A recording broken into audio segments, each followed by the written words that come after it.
Bonjour, nous allons introduire dans cette vidéo la notion de vecteur propre. Prenons à présent l'exemple suivant. Donc, on considère ici la matrice donnée par A et deux vecteurs U et V. On voudrait évaluer les produits AV et AU et tirer une conclusion par la suite. Le produit AU donne le vecteur U lui-même. Le produit AV donne deux fois le vecteur V. Ici, les vecteurs U et V sont appelés vecteurs propres de la matrice A. Dans le cas général, on a la définition suivante. Soit A une matrice carrée n fois n. Un vecteur U différent de 0 est un vecteur propre de A s'il existe un scalaire lambda tel que AU égale à lambda U. Le scalaire lambda est appelé valeur propre de la matrice A. Ce qui est important à retenir dans cette définition est l'équation AU égale à lambda U. Cette dernière est équivalente à AU moins lambda U égale à 0. En mettant U en évidence, on obtient A moins lambda I multiplié par U égale à 0, où I désigne la matrice identité. On voit bien que les deux expressions AU égale à lambda U et A moins lambda I multiplié par U égale à 0 sont équivalentes.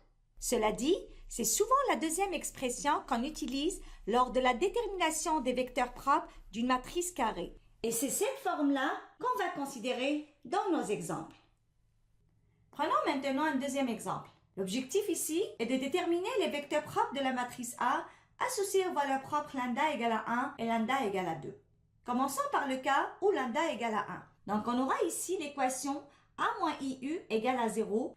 Cette équation est équivalente à un système qu'on va noter par 1. En effectuant des opérations élémentaires sur les lignes, le système 1 est équivalent à un système qu'on va noter par 2. Du système 2, on a les équations suivantes. x1 plus 2x2 plus 2x3 égale à 0. x2 plus 1 tiers x3 égale à 0. Donc, on peut isoler x1 qui est égal à moins 2x2 moins 2x3 et x2 égale à moins 1 tiers x3. En remplaçant x2 dans la première équation, on obtient x1 égale à moins 4 tiers x3, x2 égale à moins 1 tiers x3. Ainsi, x1, x2, x3 étant égal à x3 multiplié par les vecteurs moins 4 tiers, moins 1 tiers, 1. Tout vecteur de cette forme, tel que x3 est différent de 0, est un vecteur propre de A associé à la valeur propre lambda égale à 1. Maintenant, si l'on prend x3 étant égal à 3, on peut déterminer un vecteur propre de la matrice A associé à la valeur propre lambda égale à 1 étant égal moins 4, moins 1, 3. Maintenant, déterminons rapidement les vecteurs propres de la matrice A associés à la valeur propre lambda égale à 2. On aura donc à résoudre l'équation A moins 2i multiplié par U qui est égal à 0. Cette dernière est équivalente au système qu'on va noter par 1. Le système A est équivalent selon les lignes au système qu'on va noter par 2. Du système 2, on a les équations suivantes.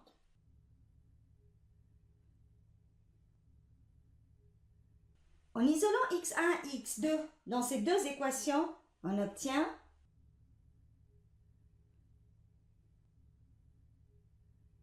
Maintenant, en remplaçant la valeur de x2 dans la première équation, on aura les équations suivantes. À partir de ces deux dernières, on peut déterminer le triplet x1, x2, x3 en fonction de la variable x3.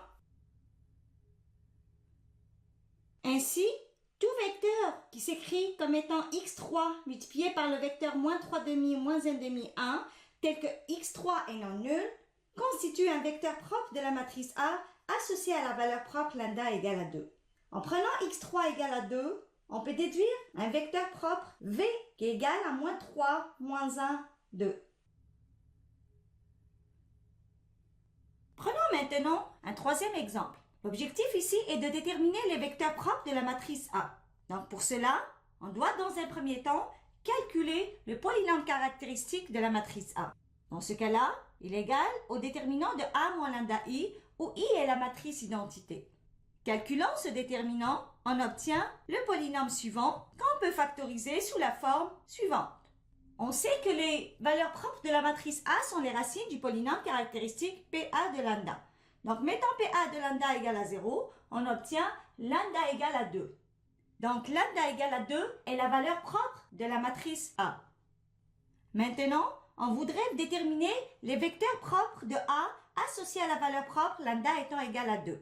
Pour cela, on a l'équation suivante, A moins 2IU égale à 0, qui est équivalente au système qu'on va noter par 1. En effectuant des opérations élémentaires sur les lignes, le système 1 est équivalent au système qu'on va noter par 2. Du système 2, on a les équations suivantes. Donc, x1 plus 1 tiers x3 égale à 0 et x2 plus 1 tiers x3 égale à 0.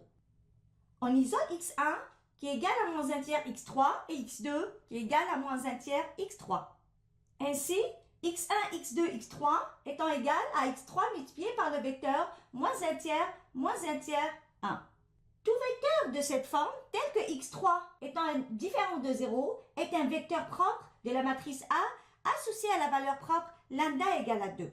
Maintenant, si l'on prend x3 étant égal à 3, on peut déterminer un vecteur propre de la matrice A associé à la valeur propre lambda égale à 2 comme étant égal moins 1, 3. En résumé, nous avons introduit dans cette vidéo la notion de vecteur propre d'une matrice carrée. À travers des exemples, on a vu comment obtenir ces vecteurs propres.